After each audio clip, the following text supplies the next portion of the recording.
From the PSIA-AASI Satellite Studios in Hood River, Oregon, and team training in Colorado, I'm George Thomas, and we are here with Pete Allison, Pete Kray, and the non-Pete, Eric Sheckleton. We're going to be talking interski, and I loved it just a minute ago. Pete, you put you put P's and Q's and B and S all together. It was kind of cool the way we were using the alphabet.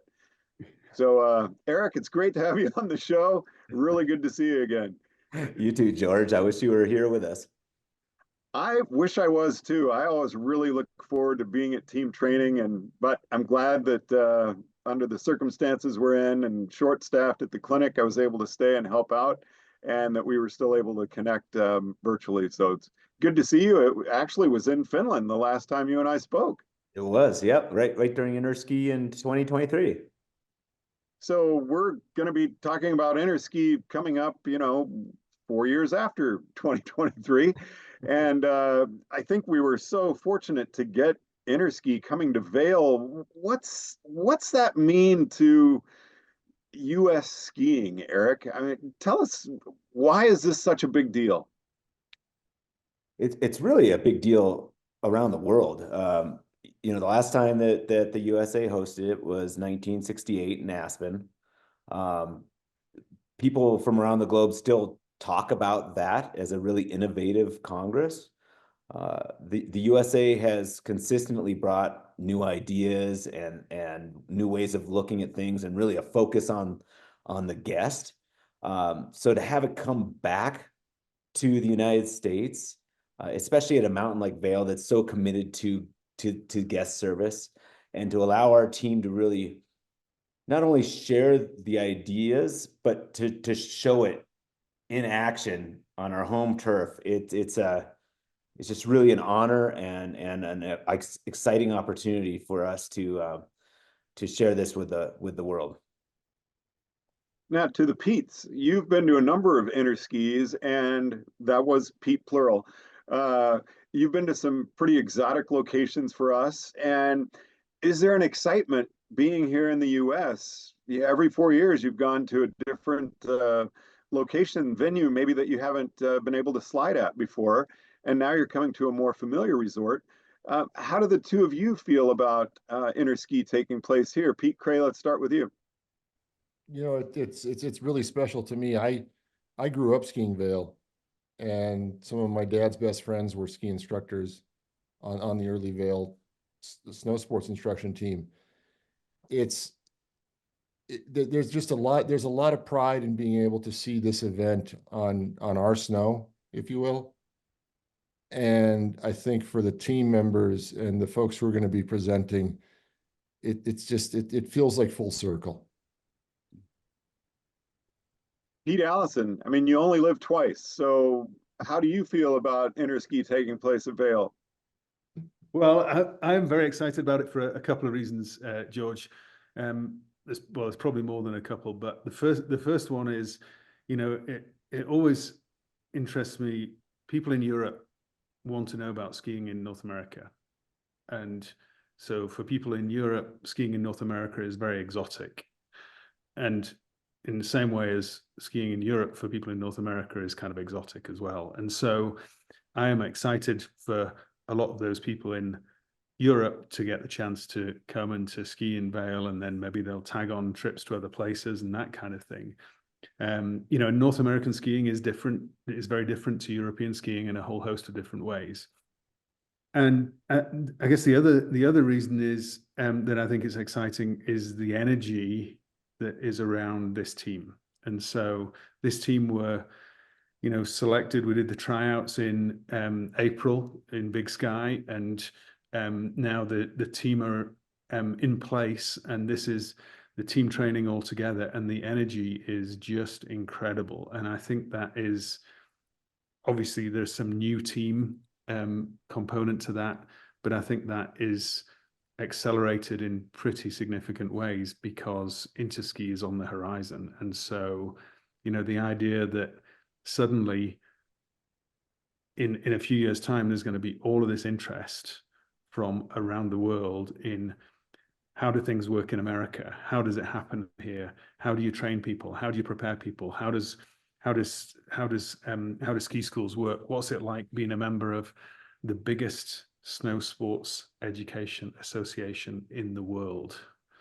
They're all things that people want to know, and they want to know, yeah, what's it like skiing in Vail? This is, you know, Vail is a very famous resort, but they also want to know what's it like skiing in other parts of the country as well. So I think it'll be interesting to work out how to incorporate all of those different interests that people have who are coming. But the energy, just to go back to that second point, the energy today with the team is absolutely contagious.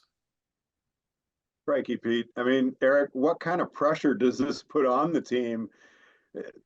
I'm thinking of the new team members that are here, and the team is just getting together really for the first time, their first training right now.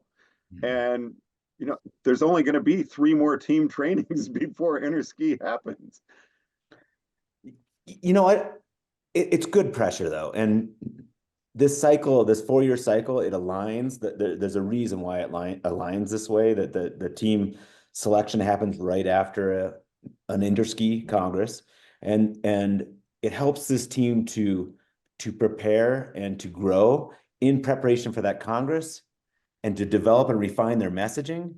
And our members are the ones who get to benefit from that, because they can go out on the road, they can get out there in the field and practice those messages, see how they resonate, take notes, refine it. And then by the time we get to that Congress, it's been done so many times that they really own that material. And that shows every time that we go to a Congress. The USA team is just at such a high level in preparedness, professionalism, ownership of the material, that the way this works, there's no doubt that those new team members will be there by the time this Congress comes about. Those are big expectations. I mean, Pete Allison, nobody does it better. Yeah, it's not a James Bond title, but it is a theme song. So what is the standard for the host country when it comes to hosting an Interski? Because I mean, it is a big deal. Yeah, I mean, I think it's an enormous deal, and I think, you know, the national team have a big part in that, and then also, of course, PSIA-AASI, and also the Vail Valley, and all of the different pillar organizations are all involved. You know, IFSI, ISIA, IESS are all part of that process, because I think that there's just a lot going on. You know, if you think of an event, all these people coming from around the world, people have a lot of questions. And so in some respects, I would say we need to think about not just the national team hosting, but the whole association are hosting, and showing people how things operate here. And, you know, I think one of the things, so we've just finished a session with the national team this afternoon, and we've been talking about how they are all national team members because they are committed to always being better. They have a commitment to lifelong learning.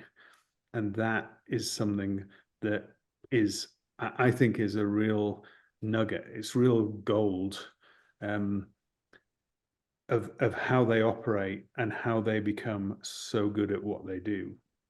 And so that idea is something also that we're talking about. How do we encourage that across the whole association so that we have everybody committed to lifelong learning, and we create a curious association who want to learn and know more.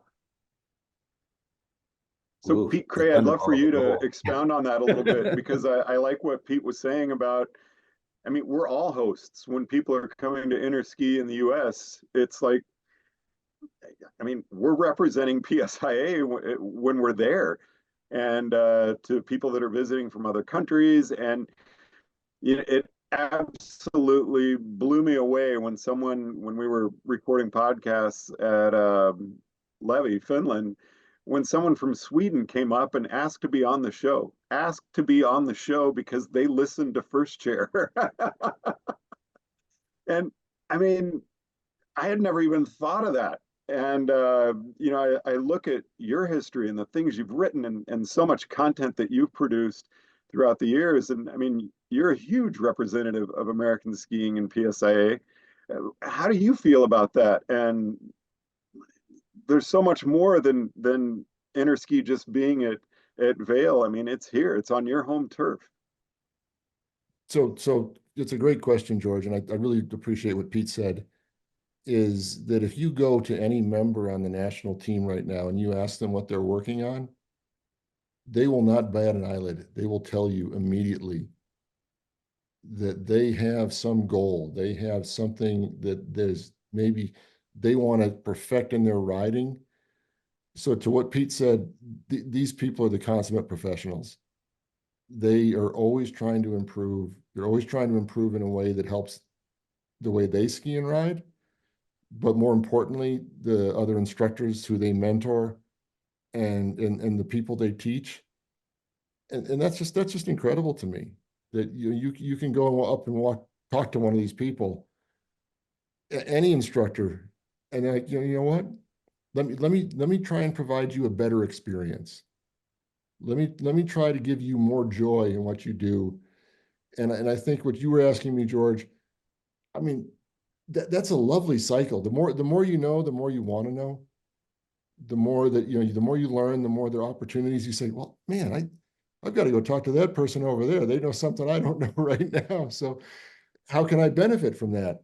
And to go back to what Interski means, I really do think it's a huge opportunity to let the American skiing public, and obviously we want to talk to the whole world, but to have this event in our backyard is a really unique proposition that we can talk to our own private audience more clearly. But to let them know how much instruction can change their enjoyment of the sport, no matter what level they are, that you go out with one of our snow pros, you're gonna end the day with something you never thought of before, and it's gonna help what you do. Eric Thunderball Sheckleton. You stole my darn it. That one. I love what Pete was just saying about when I'd be interviewing people who had applied for ski school, the killer question or the killer answer that I would get is, I would ask, what's your level of skiing or anything like that, just to find out a little bit. Someone who would say, oh, I'm an expert.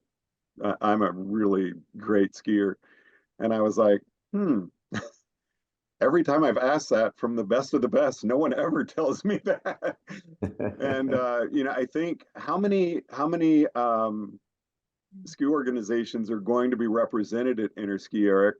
And when you have the best of the best from all of these different countries getting together, does it become competitive, or is it more of a really sharing information?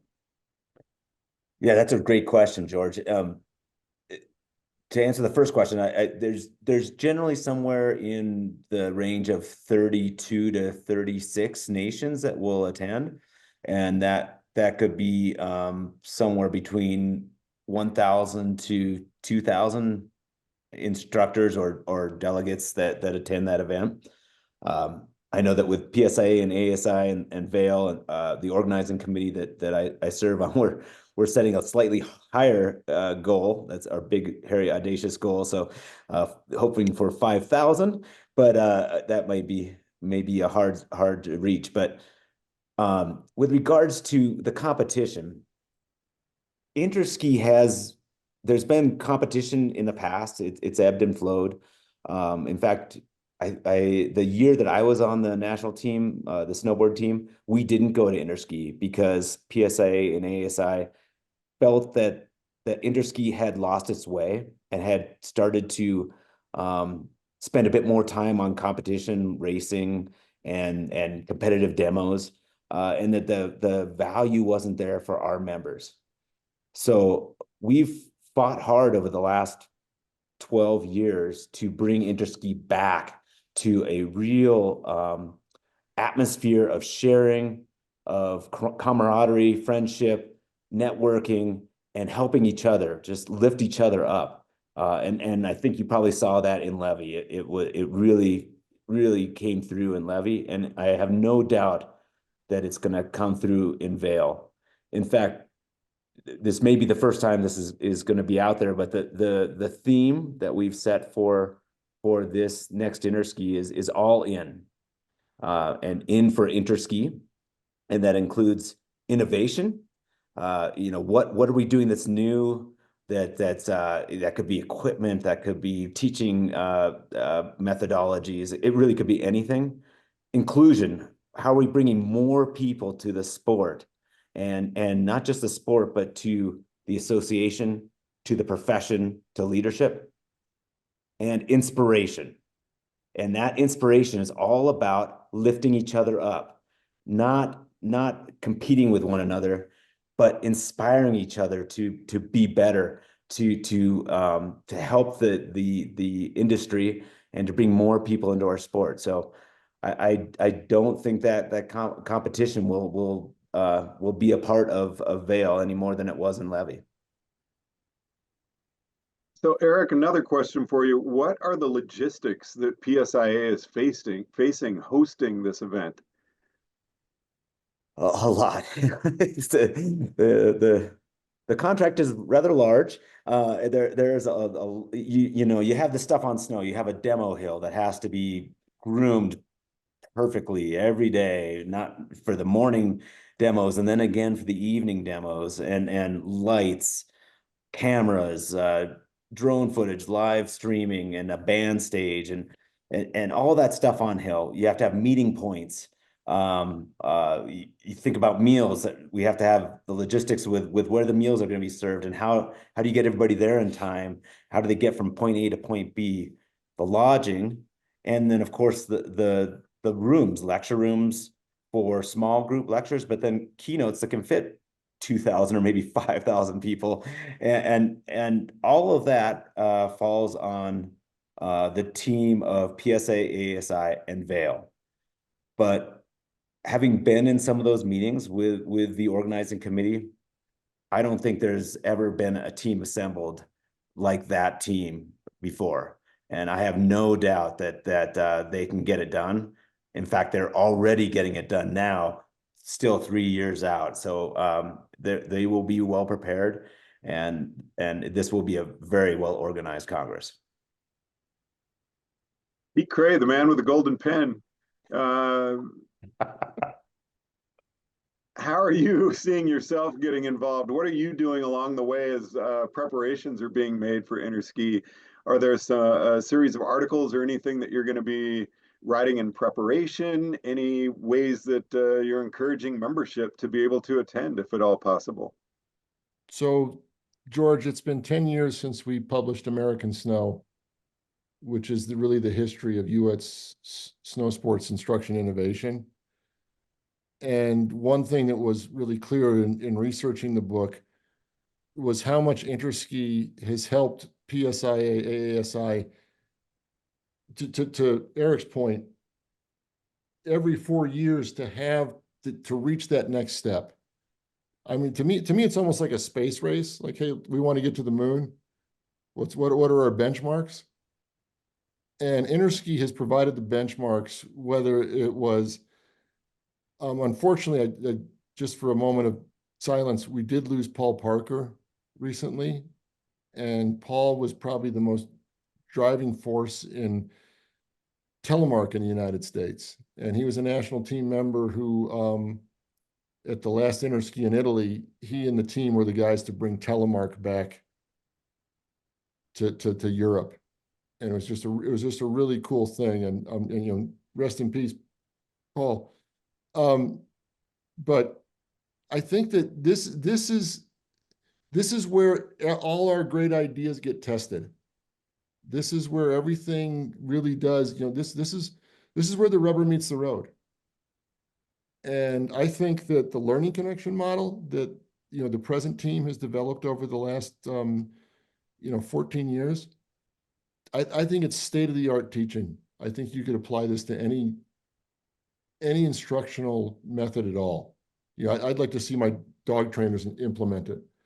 The learning connection model is one of the smartest ways of how to teach and how to work with students I've ever seen in my life. And to their credit, this team has been perfecting this over 3 Interskis now.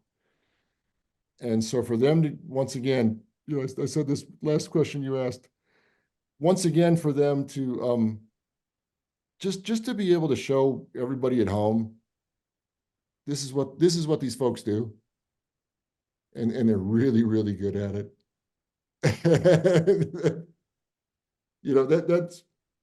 That just seems special. And I'm just proud for them that they get to do this on home soil. It's just a really cool thing to think about. Pete Allison, you're at team training for the remainder of the week. What are you seeing the focus? What's the level of excitement with the new team getting together? Well, as I said, the energy is contagious. I want to kind of tag on to something that Pete Kray was just saying there, because I think there's a nice kind of narrative here that in Pamparovo there was a lot of talk about and a lot of interest from the other nations about people skills in particular, because that was when the learning connection model was relatively new and other nations were really interested in. So you've got these people skills, you're going to assess these. How are you going to do that? How's that going to work?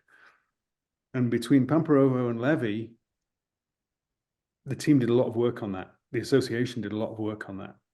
And in Levi, you could see there was this kind of return of, well, how's that going? How's that project going? The last time I saw you when we were in Pamparovo, you were talking about people skills and measuring them and assessing them.